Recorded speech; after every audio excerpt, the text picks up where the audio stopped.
Hello, good afternoon. Welcome to the marketplace. Our top stories this Friday afternoon. Ghana secures $144 million as revenue from crude oil exports for the first quarter of this year.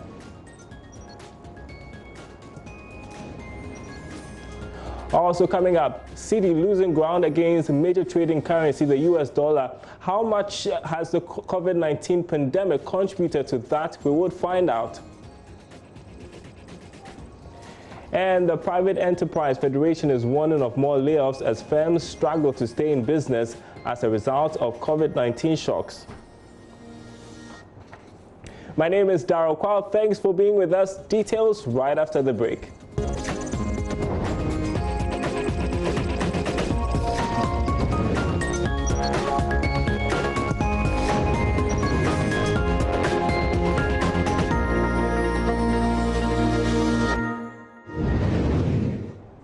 Welcome back, everyone. The country secured $144 million as revenue for crude oil exports for the first quarter of this year.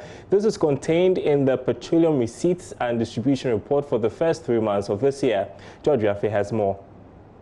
$114 million came in the form of taxes and royalties paid by all the firms operating on the country's oil fields. This represents a significant increase over the $67 million secured for the first quarter of 2019.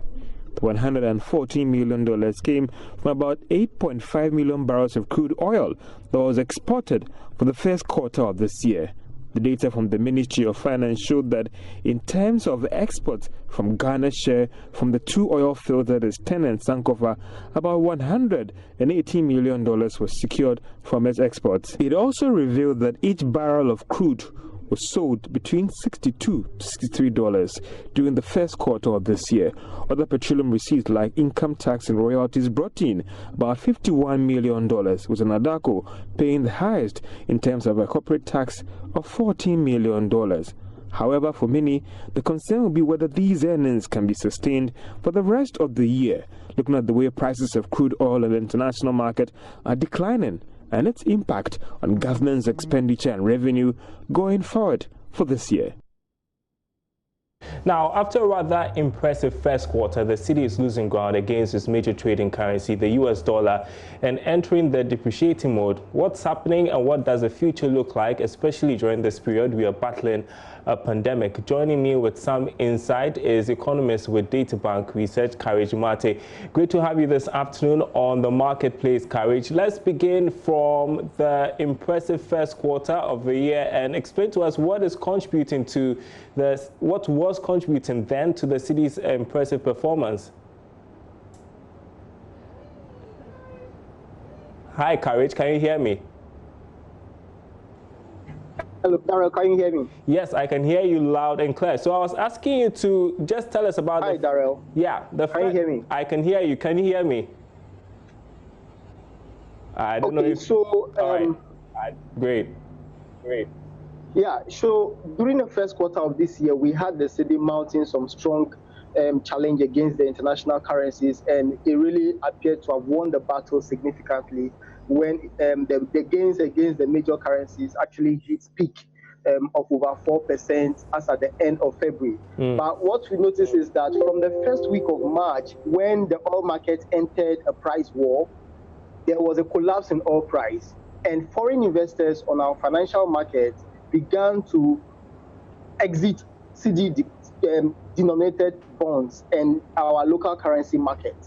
Those movements within the financial market triggered currency pressures and then started to erode the gains of the cedi to the year-to-date depreciation that we have today. But I should also put that year-to-date depreciation within the African context, where even though we may have lost 1.4% year-to-date against the dollar interbank, we are about the fourth most resilient currencies within our basket of 15 African currencies. And we are doing better than countries like South Africa, Nigeria, Kenya, and Zambia, Namibia, Botswana.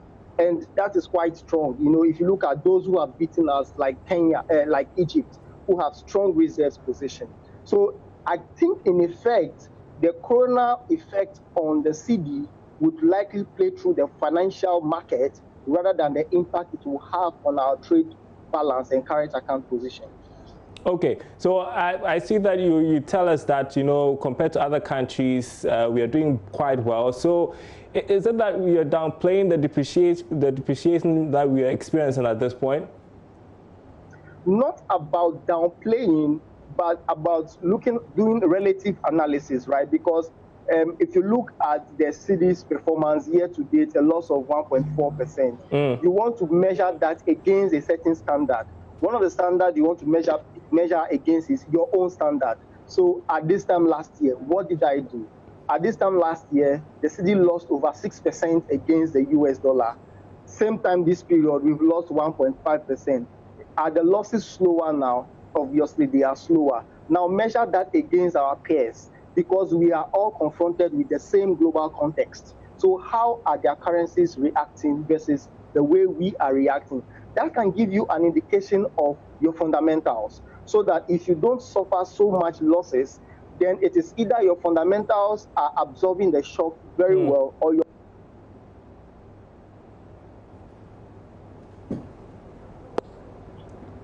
All right, we'll try and get Courage to fix that. Okay, Courage is back. Courage, can you hear me? I'm sorry, I keep getting calls through. That's okay, technology. So you are explaining, please go ahead. Yeah, so I was saying that if you measure our performance against the other African currencies, which face the same context, global context, as we do, it gives you the performance of our currency, and then be able to assess whether it is doing well. Now, it tells you the strength of our fundamentals, and it tells you the robustness of our policy regime. So it is not about trying to downplay it. It is about trying to assess the policy regime we have here and the strength of our fundamentals against those of our peers. And it appears we are holding quite firmly when you do that against our peers. Okay. But that is also not to overlook the risk to the outlook. And I must emphasize that there are so much risk to the outlook, particularly from the financial markets. Yeah, I was going to come to the outlook because, again, we don't know when coronavirus pandemic would be over. And so I guess that right now we are revising our outlook as to how we expect the city to perform throughout this year. Yeah, so then again, the outlook should be looked at from two broad perspectives. One, fundamentals, and two, the way the financial market will behave irrespective of fundamentals. So now when you look at fundamentals, for instance, you look at our balance of payments account, one of the things we noticed during the first quarter of the year was that our export revenues dropped, obviously because of the lower crude oil prices and cocoa prices and our lower export volumes. But what we noticed is that the strong prices we had for gold helped mitigate the downside pressures from crude oil and the rest. And so the decline in our export revenue was slower or smaller compared to the decline in our import volume. So import bills actually fell, meaning we didn't spend as much on imports. So that led to a widening of our trade surplus compared to the same period last year. Fundamentally, we seem to be doing well because of the offsetting movement in the trade account. And so our current account balance is also still in surplus. But then when you go into the financial market, which is reflected by development within the capital and financial account, there appear to be a decline in the balance on the capital and financial account. And that is because you see portfolio investors moving out of our market intermittently into the USD when they see other risks not related to our fundamentals. And to actually give confidence to these investors, the central bank announced that it has gone into a repo facility worth 1 billion cedis, which will be with us for at least the next 6 months. That is going to add to the already $10 billion of reserve that we have to intervene on the market. So whilst the financial sector poses the most significant risk to depreciation, the central bank has also signaled the intention to protect the city through difficult times, through the reserves they have, spot market interventions, forward market interventions, and the repo facility with the U.S. Federal Reserve. Yeah, and speak of interventions, what else can the managers do, the managers of the economy, I mean? Well, I think one of the things that is important also is that the central bank is in the mood where it is prepared to inject liquidity into the system to mitigate the downside pressure on growth, which is very good because that's what you see happening around the world. But another important caution is that we need to know what we are spending the liquidity on. If government takes this, the central bank announced they are going into a $10 billion asset purchase program. Now, should government lay hand on this liquidity should be going into productive sectors of the economy, not unproductive sectors of the economy. They should go into ventures that would stimulate growth, that would generate income, that would be able to buy output on the market. But if it goes into pockets and it doesn't generate output, then there will be more money chasing few goods, and it can become inflationary and can cause depreciation pressures as well. So the increase in liquidity from the central bank, the authorities must ensure that it is channeled into productive sectors and productive activity, so that the response from the supply side of the economy will match the increase in liquidity. Yeah, and my last question to you would be, because, I mean, whenever we engage economists, we want to know, what are the productive sectors? Well, first of all, you look at the food basket, and you take example, a key from what happened when we're going into the 3-week lockdown.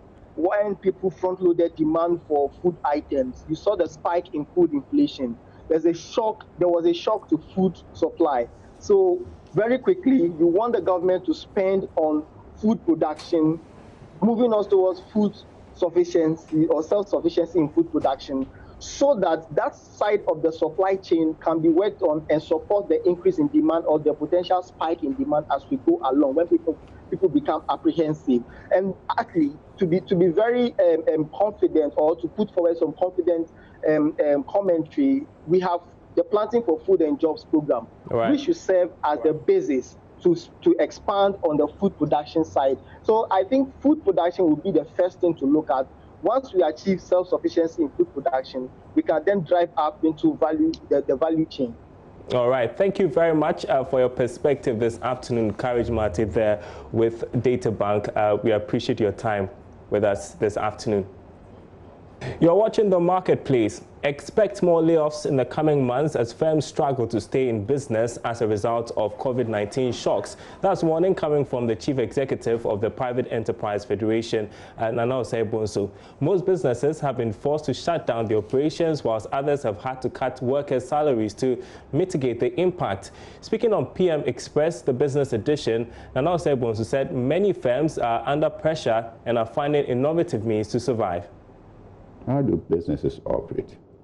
You sell a service or a product, you get an income, and out of the income, you pay your taxes, you pay your employees.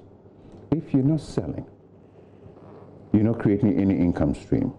And COVID, when it started, and there was a lockdown, before the lockdown, everybody was scared to their wits.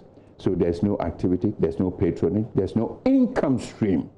And if you don't have income stream, and you're paying employees, you're paying out of your what? Reserves. And how long is your reserve going to be able to do what needs to be done? So those are the things that the businesses are talking about. And if after 2 months, there's no more income, and maybe not everybody is going to qualify for this package. The liquidity support, since you don't want us to use a stimulus package. Yes, liquidity support. Because the package comes with even using that to pay rent and pay services. You can. Because it's like working capital. If not everybody is going to qualify, they say 180 companies.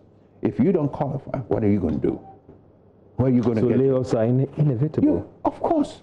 Can there be any way out to let people, even stay at home for a while, salary cuts and all the rest? Because you have a feeling that it got to be an arrangement between the employer and the employees. You have a feeling that the workers are always an easy way out for the business owners. To me, say that go home, stay home. A business's biggest asset is its employees.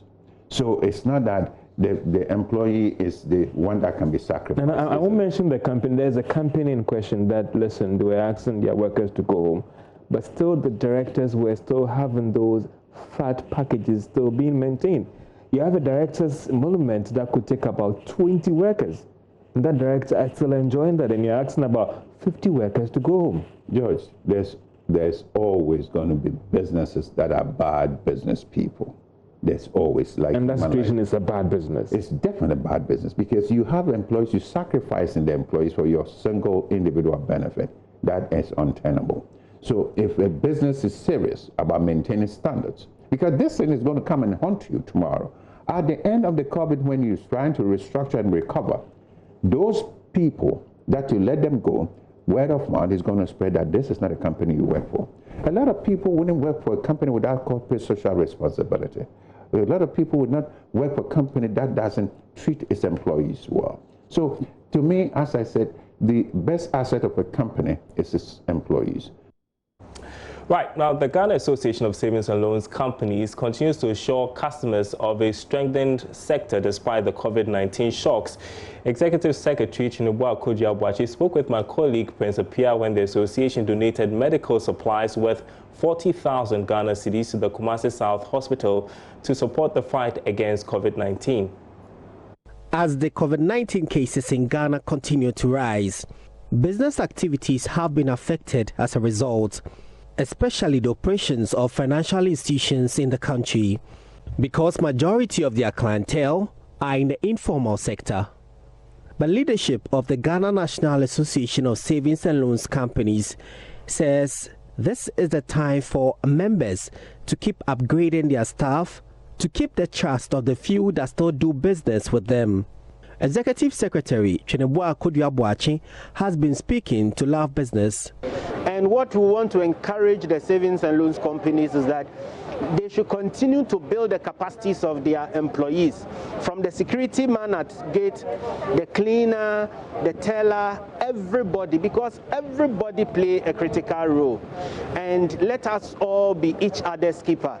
We will continue to support the critical sectors of the economy as expected by the central bank. And we will... The Bank of Ghana has issued policy measures on liquidity support to the specialized deposit industry. Mr. Aboagye reiterates customers of the savings and loans are assured of a strengthened sector with the central bank support plan.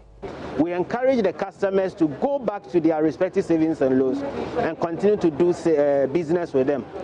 We also want to say that we will continue to monitor the space, and that the support by the central bank and the government to the sector, we are so much appreciative of that, and we know that the industry will continue to grow from strength to strength. With the support that the central bank is giving to the industry, the customer is well assured that the industry will continue to grow stronger. Meanwhile, the association has donated medical supplies worth 40,000 Ghana cedis to the Kumasi South Hospital. We do get some donations, and the government has also supported us with some PPEs, but these things are what in the health service we call consumables. As in, you use them and they get finished, you either discard them or they are no more useful. The COVID, it doesn't look like it's going to go away anytime soon. So we really appreciate these donations that we've had. It's going to go a long way towards caring for the patients. It is the third of such gesture by the association to various health facilities since Ghana recorded the first case of COVID-19. Prince Apia reporting. The Aviation Ministry has drawn out a relief plan for the domestic aviation sector, including waiving rent charges at the airports. Already, domestic airlines are flying at half capacity as they comply with social distancing measures. Sector Minister Joseph Ada explains this new relief package will be added to the tourism relief program yet to be launched. Waiving the landing charges. Okay, and they're working on other such reliefs for them as well. In fact, there was a meeting yesterday to finalize that, added to what the tourism industry is coordinating for the hospitality sector. I didn't get all the details yesterday. I was in the meeting, but there are certain practical things that we do see. If you go to the airport now, those concessionaires who rent space and put out their wares and sell to the traveling public, no passengers there, nobody's buying from them. And yet, normally they would have to pay rent. We have waived the rent for them on that as well. So the landing charges are all waived, the rent is waived. Those are immediate reliefs that we've put out to them. We're discussing other details, and we need some approval from the government to be able to do that. So that's what is being collated. I think these are very important for us to share with the public, and as soon as that's done, we'll make it public for everyone to be aware. Now, government has described as unfortunate Ghana's addition to the list of money laundering and terrorist financing countries. It says it has already, in partnership with several international bodies, taken steps to improve the environment against money laundering. Aboagye-Wiafe has more. The European Union earlier this month put Ghana on the list of countries with deficiencies in anti-money laundering and counter-terrorism financing framework. This is due to claims by the European Union that the country has strategic deficiencies in anti-money laundering and financing of terrorism. But the Ministry of Finance in a statement noted that it is surprised at the European Union because Ghana over the years had demonstrated strong commitment to strengthen its anti-money laundering and counter-financing terrorism. It argues that this move is coming at a time that the Financial Action Task Force and other relevant international agencies have always acknowledged Ghana's efforts in enhancing its anti-money laundering regime in various platforms that the European Union itself was represented. The Finance Ministry had argued that it is unfortunate that the European Union took this action without any proper engagement with government concerning any shortcomings that needed to be addressed. On the contrary, when Ghana's progress report was being discussed at a recent international meeting in Paris, no adverse comment came from the European Commission. The Ministry of Finance is therefore surprised at the European Commission to mention Ghana as one of the countries that have failed to put in place structures to protect itself from anti-money laundering and terrorism financing.